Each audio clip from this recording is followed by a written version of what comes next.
Hi guys, welcome to Mahi cricket. Guys, మరో 3 రోజుల్లో T20 world cup అయితే ప్రారంభం కానున్నది. జూన్ 2న మొదలయ్యే ఈ టోర్నీకి అమెరికా, వెస్టిండీస్ సంయుక్తంగా ఆతిథ్యం ఇస్తున్నాయి. ఈ మహాసమరంలో మునిపెన్నడూ లేని విధంగా 20 దేశాలు బరిలోకి దిగుతున్నాయి. వీటన్నింటినీ 5 జట్లు చొప్పున 4 గ్రూపులుగా విభజించారు. గ్రూప్ స్టేజ్ లో టాప్ 2 లో నిలిచిన జట్లు సూపర్ 8 కు అర్హత సాధిస్తాయి. సూపర్ 8 కు క్వాలిఫై అయిన 8 జట్లను మళ్లీ 2 గ్రూపులుగా ఏర్పాటు చేస్తారు. వీటిలో టాప్ 2 లో నిలిచిన జట్లు సెమీఫైనల్స్ కు చేరుతాయి. సెమీస్ లో గెలిచిన జట్లు జూన్ 29న బార్బోడెస్ వేదికగా ఫైనల్ మ్యాచ్ ఆడనుంది. దాదాపు నెల రోజుల పాటు సాగే ఈ మెగా టోర్నీలో డిఫెండింగ్ ఛాంపియన్స్ ఇంగ్లాండ్, ఆతిథ్య జట్టు వెస్టిండీస్, ఆస్ట్రేలియా, భారత్ ఫేవరెట్ గా బరిలోకి దిగుతున్నాయి. అయితే టీ20 వరల్డ్ కప్ లో టీమిండియా విజేతగా నిలుస్తుంది అని ఇంగ్లాండ్ మాజీ క్రికెటర్ అయిన ఇయాన్ మోర్గన్ అన్నాడు.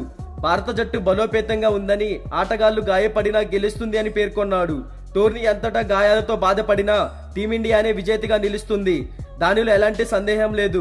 ప్రస్తుతం భారత్ బలం లోతుగా అద్భుతంగా ఉంది. అంతలా నాణ్యమైన ప్లేయర్లు ఉండడంతో భారత జట్టులో చోటు సంపాదించని వాళ్ళ గురించి మాట్లాడుతున్నాం అని ఇయాన్ మోర్గన్ తెలిపాడు.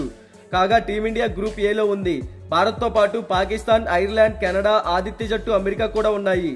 గ్రూప్ ఏ మ్యాచ్లన్నింటికి అమెరికానే ఆతిథ్యం ఇస్తుంది.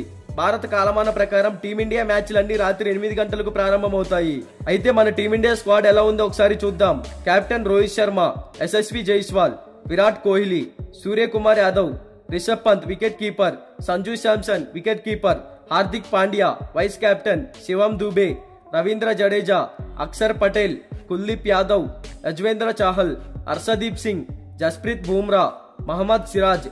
రిజర్వ్ ప్లేయర్స్ గా శుభ్మన్ గిల్, రింకు సింగ్, ఖలీల్ అహ్మద్ ఆవేశకాల్లో ఉన్నారు. మీకు ఈ వీడియో నచ్చినట్లయితే లైక్ చేయండి, కామెంట్ చేయండి, షేర్ చేయండి. ఇలాంటి ఇంట్రెస్టింగ్ అప్డేట్స్ కోసం మన ఛానల్ ని సబ్స్క్రైబ్ చేసుకోండి. Thank you for watching.